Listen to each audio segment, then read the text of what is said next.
Hi students, मैं अलीमुद्दीन शेख कादरी और अपने कादरी कोचिंग क्लासेस के माध्यम से आज आप लोगों को एक नया टॉपिक डिस्कस करने चल रहा हूं, जिसके विषय में मैंने पहले ही बताया था कि यह टॉपिक हमारा बहुत ही ज़्यादा इम्पोर्टेंट है।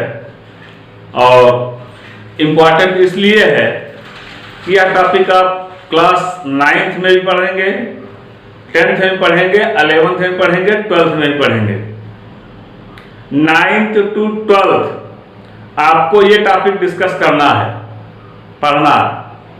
कौन सा टॉपिक है? Biogeochemical cycle. उस टॉपिक का नाम है biogeochemical cycle. So my dear friends, मैं यहां पर जो आपको बायो जियो केमिकल साइकिल के विषय में बताने चल रहा हूं, यह बायो जियो केमिकल साइकिल सबसे पहले हम स्टार्ट करेंगे कि अर्थ मीन्स पृथ्वी। ये पृथ्वी बनी कैसे?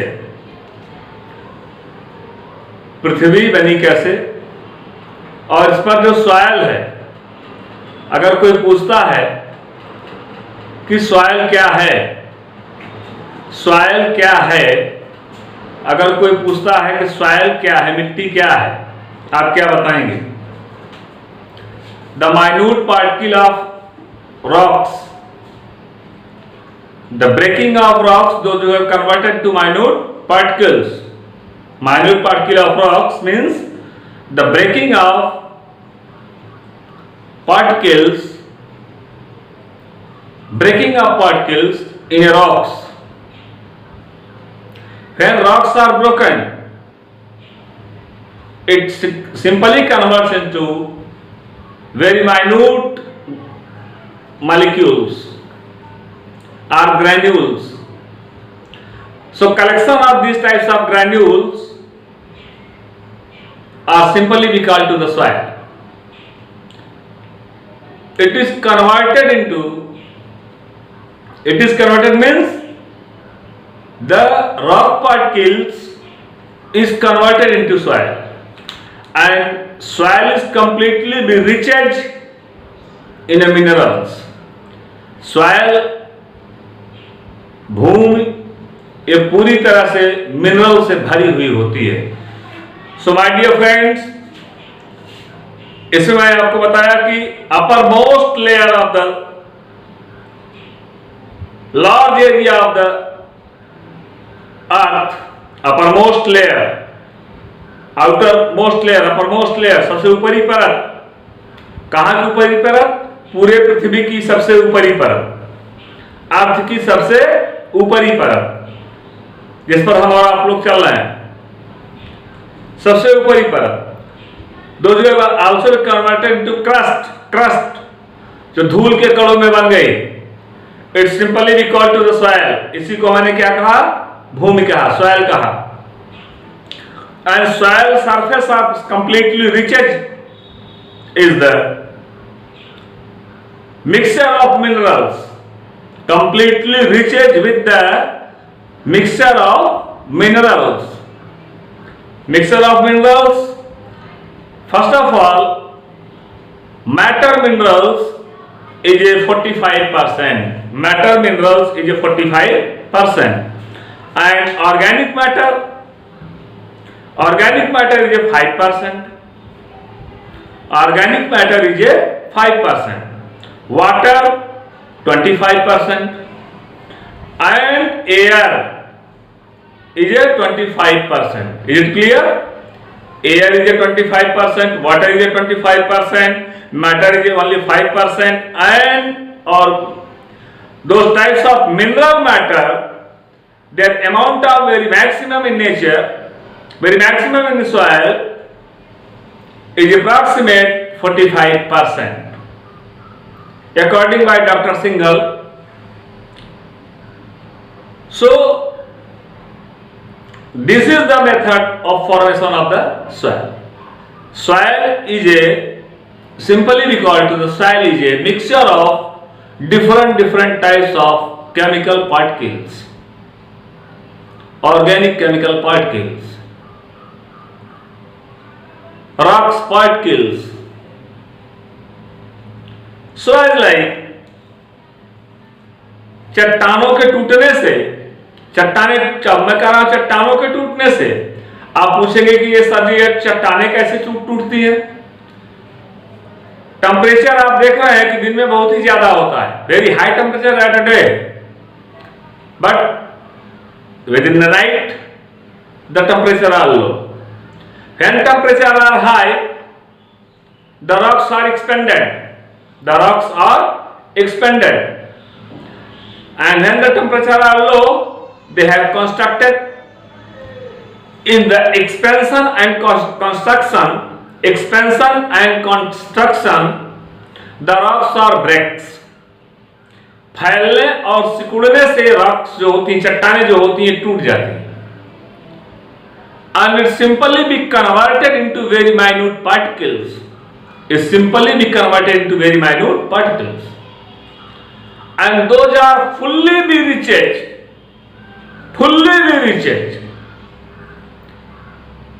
in a minerals matter, approximate 45%, is recharged matter 5%, organic matter 5%, water 25%, air 25%. Within the air, the maximum percentage of oxygen are present in earth crust.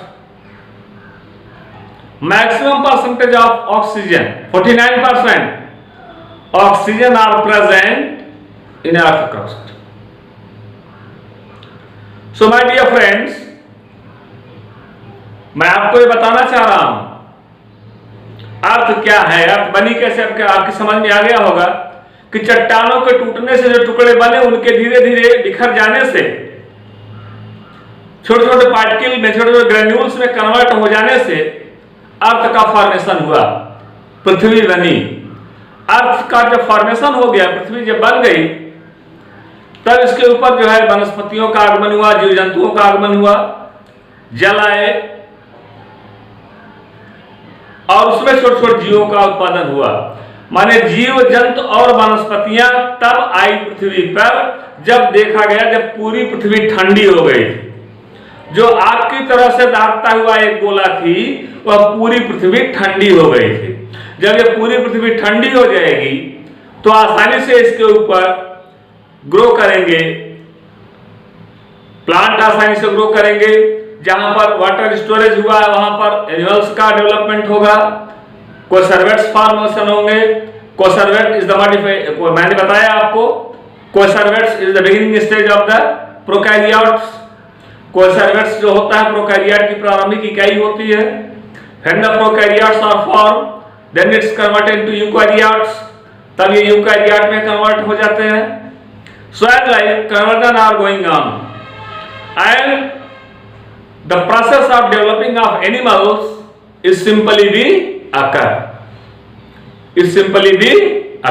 So my dear friends, first of all I have discussed to, or I want to discuss to, what is the function of soil.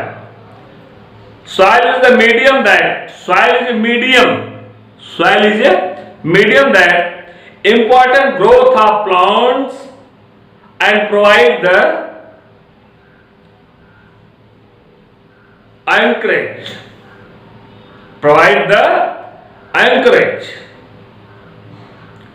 मिट्टी जो होती है, soil जो होती है, यह plant को, पौधों को सबसे ज्यादा नीचे से ऊपर में डेवलप करने का प्रोसेस करती है।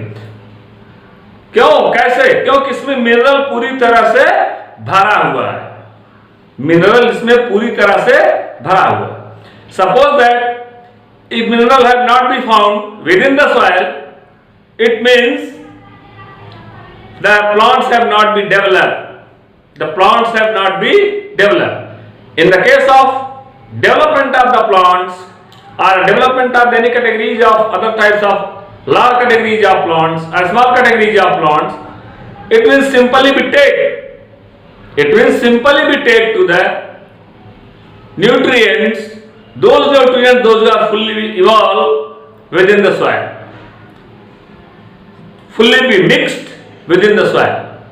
जो न्यूट्रिएंट जमीन में पूरी तरह से मिला हुआ है, इसी न्यूट्रिएंट्स को पेड़ पौधे लेते हैं और लेकर के अपनी जनरेशन को, अपने डेवलपमेंट को, अपनी स्पीसीज को ये डेवलप कराते हैं, ग्रो कराते हैं, विकास कराते हैं. So my dear friends, next work of the soil, mineral riches in soil. I have discussed the mineral riches in soil. Soil also contain air. I have also been told to you, soil also contain air, important for the respiration of the soil, organic and plant roots. Respiration, it helps to the respiration of plants roots. Why? Because of they have fully been riches within the minerals, just like the oxygen. So my dear friends, next one, soil minerals carried through water bodies. Soil mineral carried through water bodies. Water bodies carried through water body. What are the water body? Rain water, river water and sea water. So also sustain aquatic plants and animals. It means as majority of category of majority of plants and majority of animals are developed with the help of soil. With the help of soil, and soil is completely riches the minerals. Soil are completely riches the minerals. And our third and next point, soil is storage of the variety of minerals, not be a single types of minerals. It's storage a variety of minerals which are important, जो use में लाई जाती है, important है, महत्वपूर्ण है. किसके लिए? For the sustaining of plant and other living organism. Plants and other living organism. So I have told you there are many categories of the soil, those will fully be help of the development of the plants. So in this process, simply be told to you how can be made the soil. If a teacher, if our entrance examination or any other entrance examination, a simple question are put out to you, how is the soil is formed, or what are the soil? So simply you discussed it. Soil is a part of the breaking of rocks. It means when the rocks are breaks, it simply be converted into the very minute particles. Very minute particles. And in these categories of particles, those have fully be helps to the formation of the soil. So my dear friends, so as like I am discussing in this point, I have so many. Our next point, water. What are the water cycle? Also you have no water. Water is a primary compound. Those who have formed in the previous days. A primary compound, those who have formed in a previous days. जल एक ऐसा यौगिक है जो कि सबसे पहले प्रारंभिक अवस्था में ये बना. जब ये जल अपने सबसे पहले प्रारंभिक अवस्था में बना तो धीरे धीरे ये जमीन पर आया और वहां पर स्टोरेज हुआ, एकत्रित हो जाने के बाद आपने देखा कि धीरे धीरे इसका इवापोरेशन जब स्टोर हो जाएगा तो जो स्टोरेजिंग वाटर है उसको प्लांट लेगा, पौधे लेंगे उसको. आप देख रहे हैं कि प्लांट में जो रूट्स हैं, ये रूट्स जो है आसानी पूर्वक वाटर को एब्जॉर्ब करेंगी. ये रूट्स आसानी पूर्वक एब्जॉर्ब करेंगी. जब ये रूट्स वाटर को एब्जॉर्ब कर लेती हैं तो वाटर पहुंच जाता है लीव्स तक. लीव्स पर वाष्पोत्सर्जन की क्रिया होती है, अर्थात जो एक्सेस अमाउंट ऑफ वाटर होता है रिमूव हो जाता है इन क्लाइमेट में ये रिमूव हो जाएगा. जब ये क्लाइमेट में रिमूव हो जाएगा तो धीरे धीरे ये जो है कंडेंसेट संघनित हो जाएगा. It converts water vapour. पानी की जो बूंदे हैं, जल की जो बूंदे हैं, बहुत वेरी माइन्यूट, बहुत ही छोटी बूंदे हैं. It converts into cloud. ये बादल में बदल जाते हैं. बादल क्या है? A condensation of water vapour. Cloud is a condensation of water vapour. जब वाटर वेपर में कंडेंसेट हो जाएंगे, फिर ये धीरे धीरे धीरे धीरे धीरे धीरे धीरे धीरे इनकी ग्रेविटी बढ़ेगी, क्योंकि इनका वेट बढ़ रहा है, मास जो है जब स्टोर होते जा रहे हैं, स्टोर होते जा रहे हैं, तो वेट इनका बढ़ता जा रहा है। वेट हाई होते जाने से धीरे धीरे फिर ये नीचे आएंगे।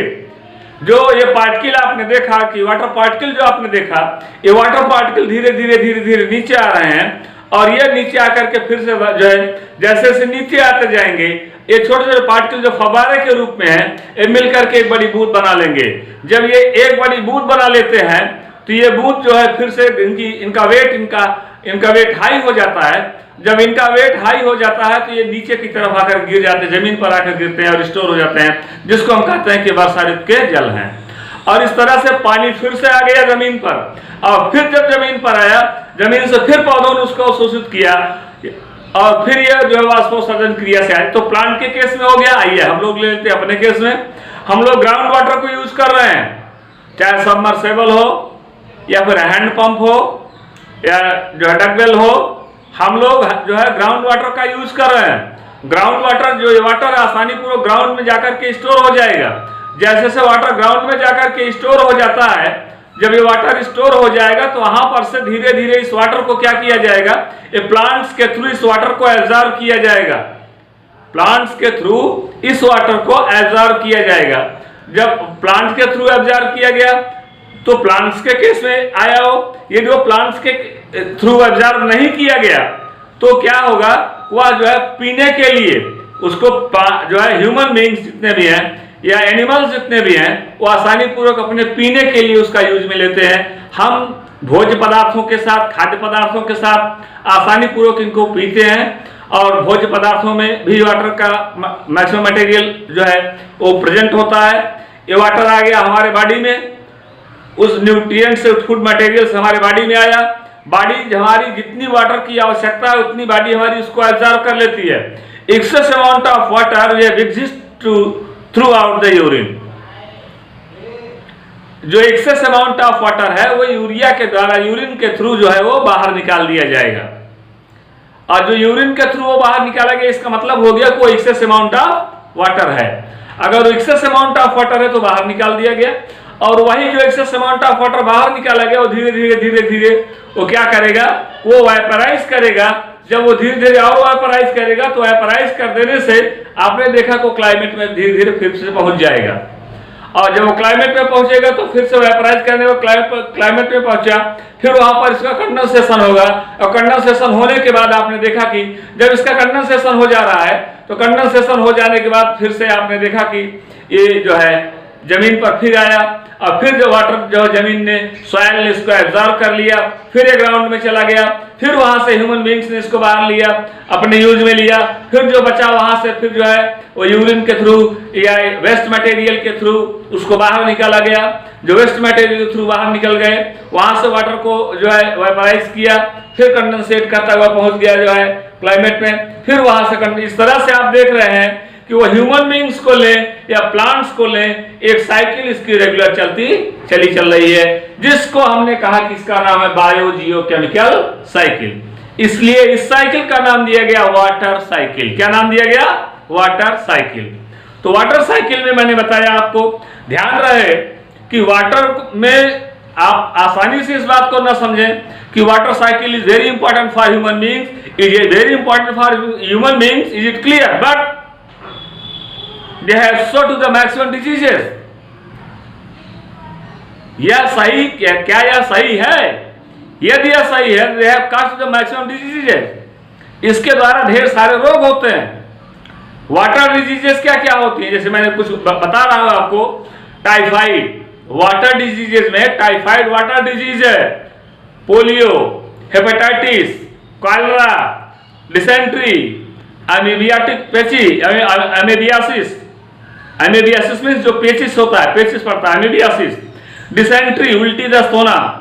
तो ये सारी क्रियाएं जो होती हैं, ये पॉल्यूटेड वाटर से ही होती हैं, ये कभी भी फ्रेश वाटर से नहीं होती हैं। My dear friends, when we have used the fresh water, it means they have so to the no any types of diseases, but we are used to the different categories of waters or a dust or a polluted water, they have shown to the different types of diseases in our body. Is it clear? And next point I have discussed to the next point. There are another cycle. Another cycle is a very important cycle. This cycle is simply known as the nitrogen cycle. Nitrogen cycle. Nitrogen cycle. Also you have to know maximum amount of nitrogen are present in a climate. Maximum amount of nitrogen. Approximate how many percentage of nitrogen?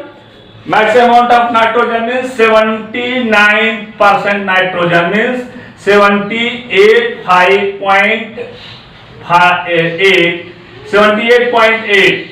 78.8% of nitrogen are present in a climate. So it means a maximum amount of nitrogen gas are present within the climate. And nitrogen are very important. Nitrogen are very important for the life, for the plants, because of we have shown to the a simple nitrogen cycle are here. Nitrogen in a atmosphere means atmospheric nitrogen are here.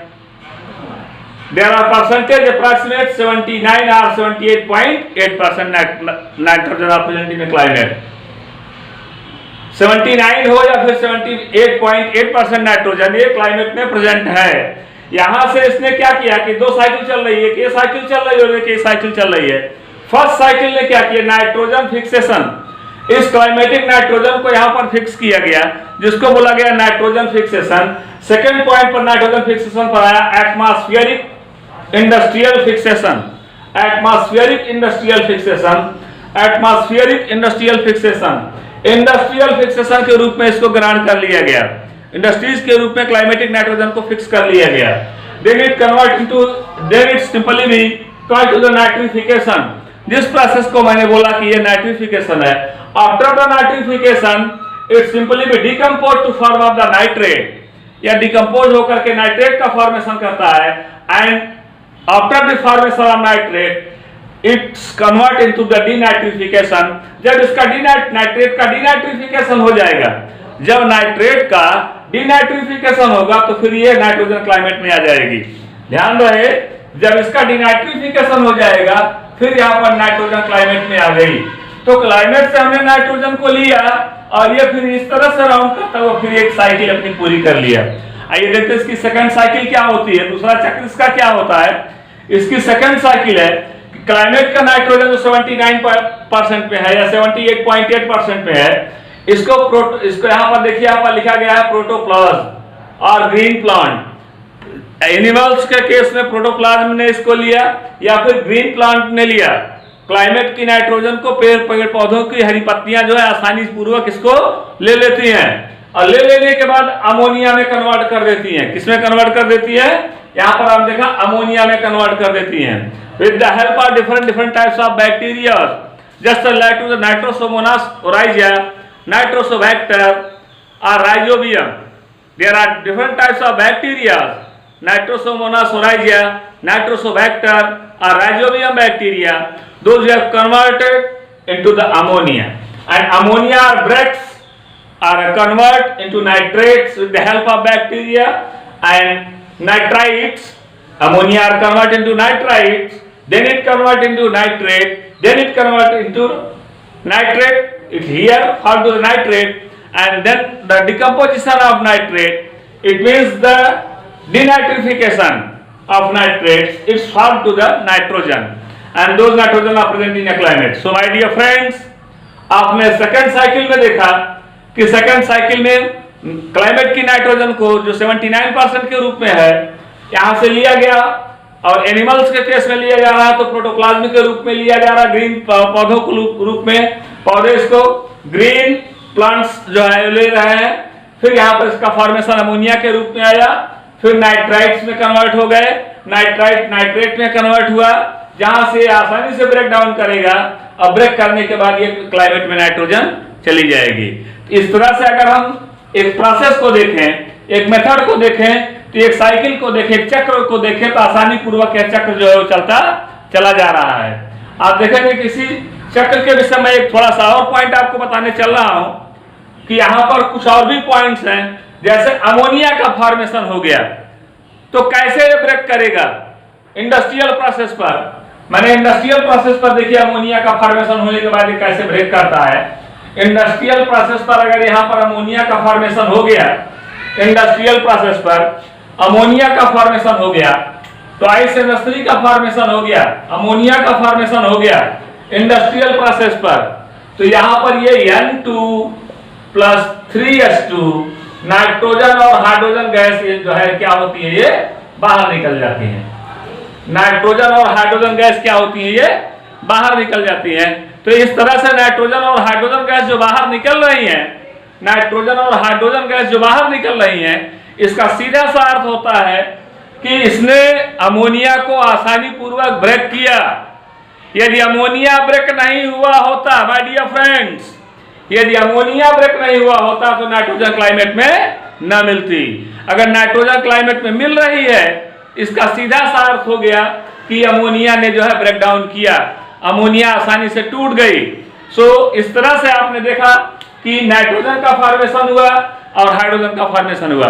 ऐसे ही नहीं, आप Haber method में आप देखेंगे जो nitrogen और hydrogen का combination है N2 + 3H2 is directly reversible to twice NH3।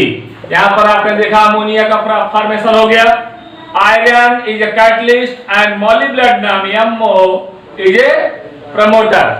Then the presence of iron and molybdenum, the combination of ammonia and hydrogen, their simpleness is 1:3। 1:3 के रेशियो में कॉम्बिनाइज कर गए। जब 1:3 के रेशियो में कॉम्बिनाइज करेंगे तो कॉम्बिनाइज कर लेने के बाद अमोनिया का फॉर्मेशन हो जाएगा। अब जब यहाँ पर अमोनिया का फॉर्मेशन हो जाएगा तो अमोनिया का फॉर्मेशन हो गया। अब ये अमोनिया ब्रेक डाउन करेगी, आप देख सकते हो अमोनिया ब्रेक डाउन करेगी तो नाइट्रोजन ये क्लाइमेट में जाकर के फ्री हो जाएगा, मुक्त हो जाएगा। सो माय डियर फ्रेंड्स, इस तरह से आपने देखा कि अमोनिया आसानी पूर्वक जो है ये फ्री होकर के, मुक्त होकर के क्लाइमेट में पहुंच जा रही है। तो इस तरह से नाइट्रोजन का अपना एक चक्र जो होता है ये पूरा हो जाता है।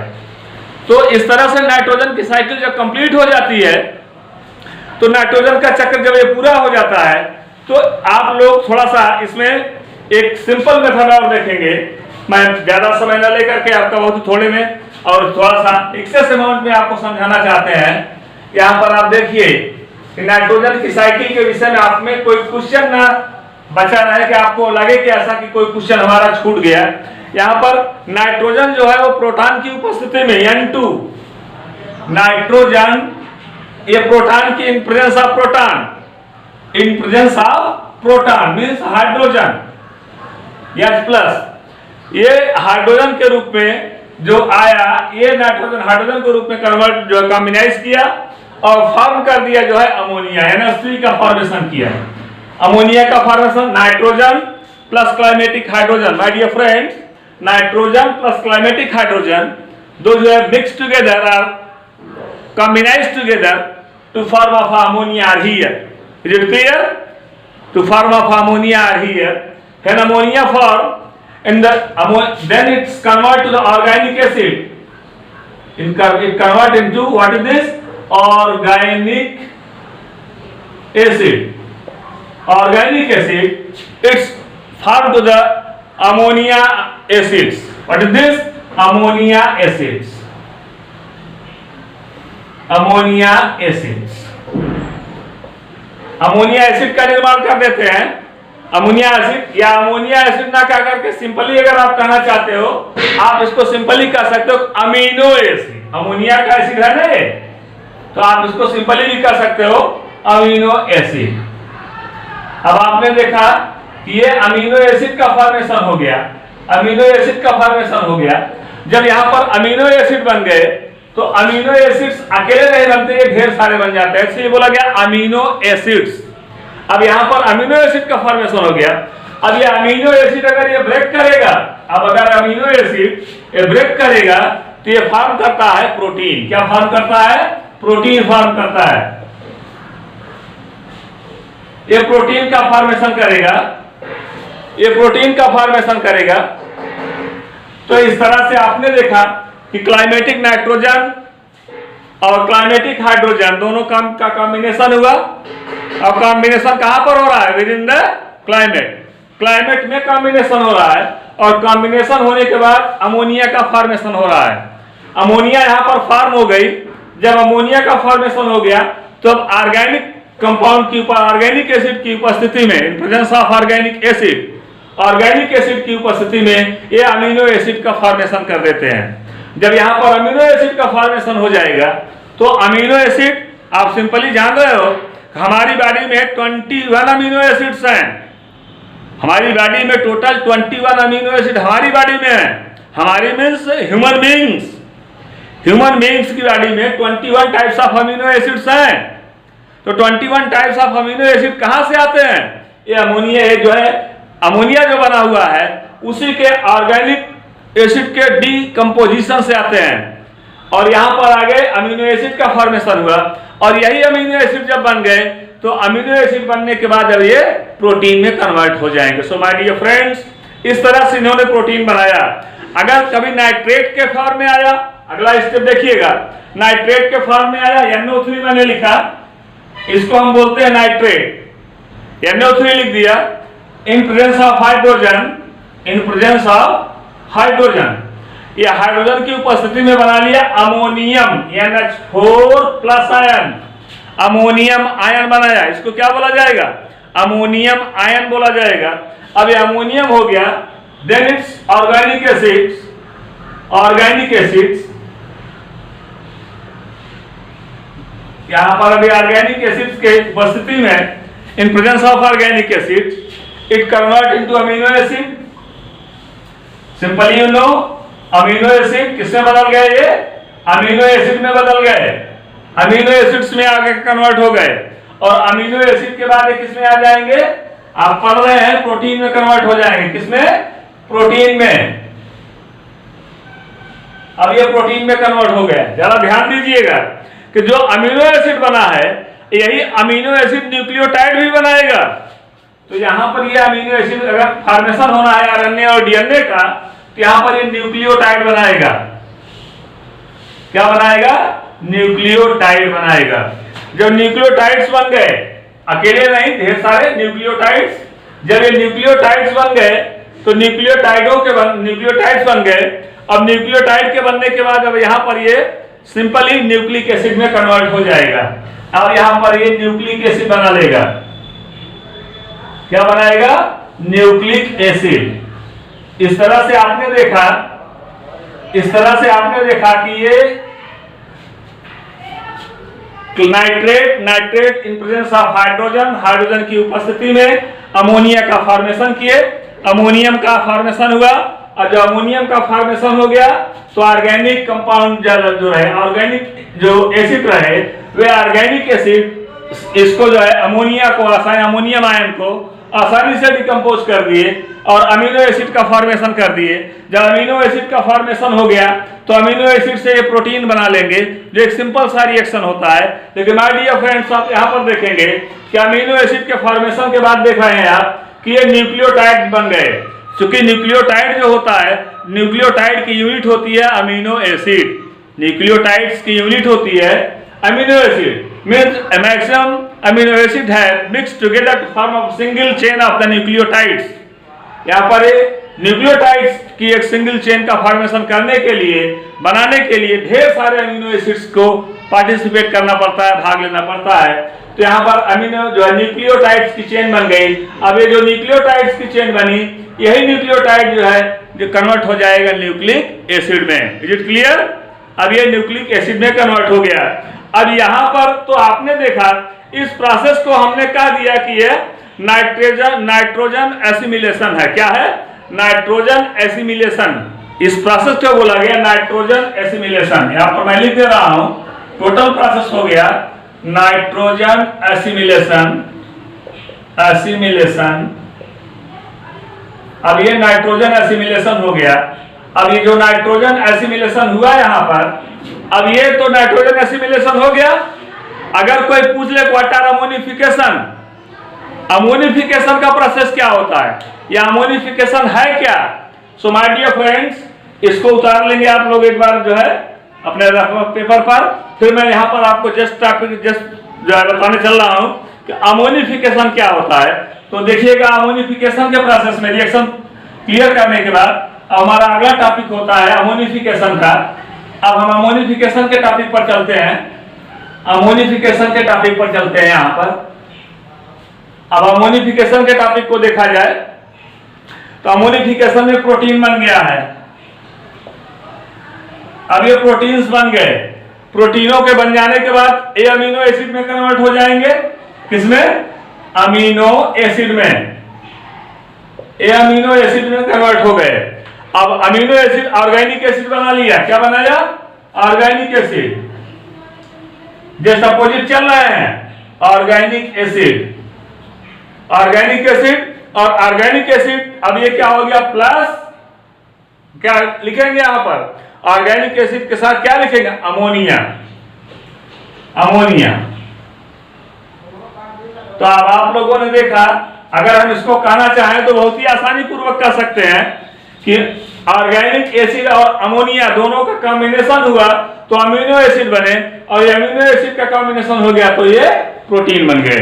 तो आपने देखा कि इस तरह से प्रोटीनों का फॉर्मेशन हो जाता है, और यही प्रोसेस जो होता है अमोनिफिकेशन बोला जाएगा। क्या बोला जाएगा? अमोनिफिकेशन बोला जाएगा। अमोनिफिकेशन बोला जाएगा। इसी प्रोसेस को हम अमोनिफिकेशन का नाम देंगे। यह है नाइट्रोजन साइकिल का। सो माय डियर फ्रेंड्स, इस तरह से मैंने आपको आज एक नाइट्रोजन साइकिल कंप्लीट किया, और नाइट्रोजन साइकिल के रूप में आपने देखा कि यह जो प्रोसेस चलाया मैंने, नाइट्रोजन की जो साइकिल मैंने बताया, मैंने आप दो साइकिल आपकी कंप्लीट किया। एक वाटर साइकिल मैंने बताया, दूसरा नाइट्रोजन साइकिल मैंने बताया, जो दोनों साइकिल बहुत ही ज्यादा इंपॉर्टेंट हैं। अब तीसरी साइकिल हमारी है कार्बन की साइकिल क्या होती है, और ऑक्सीजन की साइकिल क्या होती है। कार्बन की साइकिल, ऑक्सीजन की साइकिल। तो सबसे इंपॉर्टेंट था हमारा नाइट्रोजन की साइकिल, जिसको मैंने नाइट्रोजन के चक्र के रूप में, दो चक्रों के रूप में भी समझा दिया आपको। और वहां पर मैंने अमोनिफिकेशन किसे कहा जाता है इसको भी मैंने बता दिया, और नाइट्रोजन एसिमिलेशन किसे कहा जाता है इसको मैंने आपको बता दिया। तो नाइट्रोजन एसिमिलेशन का रिएक्शन भी मैंने दे दिया। ये सारे रिएक्शन नाइट्रोजन एसिमिलेशन के हैं, लेकिन यह रिएक्शन आपने देखा कि यह अमोनिफिकेशन का है। अमोनिफिकेशन का मतलब होता है कि अमोनिया कैसे आप बना लेंगे।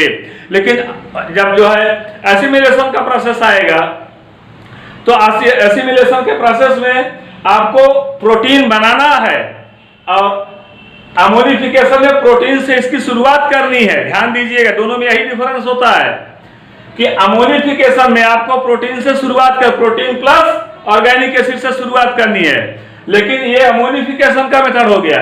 और अगर हम कहें कि नाइट्रोजन एसिमिलेशन, तो नाइट्रोजन एसिमिलेशन के प्रोसेस में जो है, नाइट्रोजन एसिमिलेशन के प्रोसेस में आपको देखेंगे कि यहाँ पर प्रोटीन और अमोनिया जो है, प्रोटीन और अमोनिया का फॉर्मेशन होगा, प्रोटीनों का फॉर्मेशन होगा।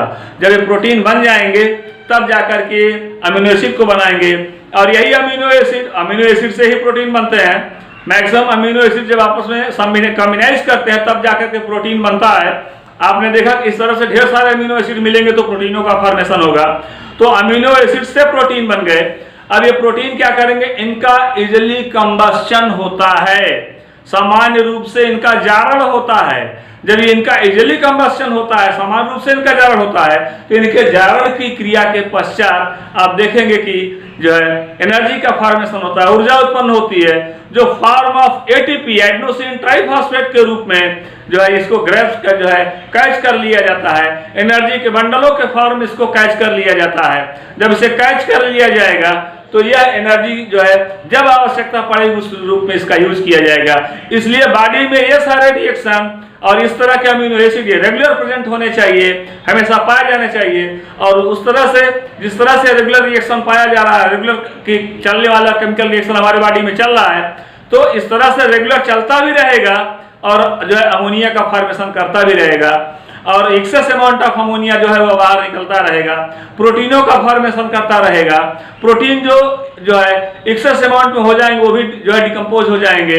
जब जब प्रोटीनों का या मैक्सिमम अमाउंट में है या सिंपल अमाउंट में प्रोटीन है, जब जब प्रोटीन है तो इनका डिकम्पोजिशन होगा, इसकी एनर्जी निकलेगी, जो भी ऊर्जा निकलती है, एनर्जी फॉर्म होती है, उस एनर्जी को हम एडेनोसिन ट्राइफॉस्फेट के रूप में, एटीपी के रूप में या किसी अन्य रूपों में, ग्लूकोज के फॉर्म में या अन्य रूपों में, ऑर्गेनिक मैटर के फॉर्म में इसको हम स्टोर कर लेते हैं, फैट फॉर्म में स्टोर कर लेते हैं, और ये हमारे बॉडी में स्टोर हो जाती है, और जब आवश्यकता पड़ती है तब फिर इस ऊर्जा का हम आसानी पूर्वक उपयोग करते हैं। सो माय डियर फ्रेंड्स, इसी के साथ मैं अलीमुद्दीन शेख कादरी, आज हमने अपनी 2 साइकिल पूरी किया। एक जो है वाटर साइकिल को मैंने बताया, दूसरा मैंने नाइट्रोजन साइकिल को बताया। अब हमारे जो अगले 2 और इम्पोर्टेंट साइकिल हैं ये हमारे पार्ट 3 में आएंगे, जो हमारा जो है इस चैप्टर का लास्ट पार्ट होगा, जो है नेचुरल रिसोर्सेज का लास्ट पार्ट 3 होगा, उसमें हम देंगे जो बहुत ही ज्यादा जो है इम्पोर्टेंट है। उसमें हम जो लास्ट पार्ट में देंगे तो ये 2 साइकिल भी बताएंगे और पूरे लेसन की समरी भी बताएंगे। इसलिए हमारा अगला जो लेक्चर होगा उसको आप लोग जरूर जो है देखिएगा। तो यहाँ तक के लिए मैं अलीमुद्दीन शेख कादरी अपने कादरी कोचिंग क्लासेस के माध्यम से, और मेरा यूट्यूब चैनल है अलीमुद्दीन शेख कादरी, तो मेरे यूट्यूब चैनल को आप ज़्यादा से ज़्यादा लाइक करिए, शेयर करिए और सब्सक्राइब करिए। जितना ज़्यादा आप सब्सक्राइब करेंगे ये चैनल और शेयर करेंगे, उतना ही ज़्यादा ये नॉलेज, ये एक्सपेंस होगा, सारे लोगों के बीच ये फैलेगा और उतनी ही ज़्यादा जानकारी होगी। ध्यान रहे, मैंने आपसे बताया था कि मैं जो पढ़ा रहा हूँ और उस विषय मैंने आपसे बताया था कि मैं जो है किस बुक के राइटर से मैंने बताया था, यह जो है मधु बहल की बुक है, और मधु बहल की बुक से मैंने आपको बताया है।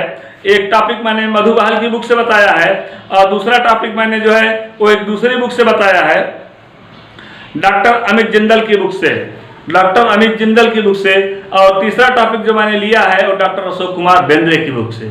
तो डॉक्टर अशोक कुमार बेंद्रे की बुक का टॉपिक जो मैंने अभी नाइट्रोजन की साइकिल बनाया आपके सामने, और जो नाइट्रोजन एसिमिलेशन मैंने बताया, जो मैंने नाइट्रोजन या अमोनिफिकेशन बताया, अमोनिफिकेशन और नाइट्रोजन एसिमिलेशन, ये दोनों जो रिएक्शन जितने मैंने बताए हैं ये डॉक्टर अशोक कुमार बेंद्रे की बुक से मैंने बताए हैं।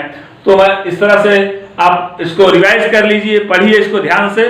जब तक ये लॉकडाउन का सिस्टम चल रहा है मेरा लेक्चर पर डे आपके पास पहुंचता रहेगा। सो माय डियर फ्रेंड्स, मेरा आपसे एक रिक्वेस्ट है कि आप लोग जरूर से जरूर इसका नोट बनाते रहिए, और नोट बनाने के साथ साथ मेरा चैनल जो है, यूट्यूब चैनल जो है अलीमुद्दीन शेख कादरी, मेरा यह चैनल आप लोग सब्सक्राइब करिए और इसको ज़्यादा से ज़्यादा शेयर करिए। मेरा अगला नेक्स्ट लेक्चर जो है नेक्स्ट डे होगा। Thank you.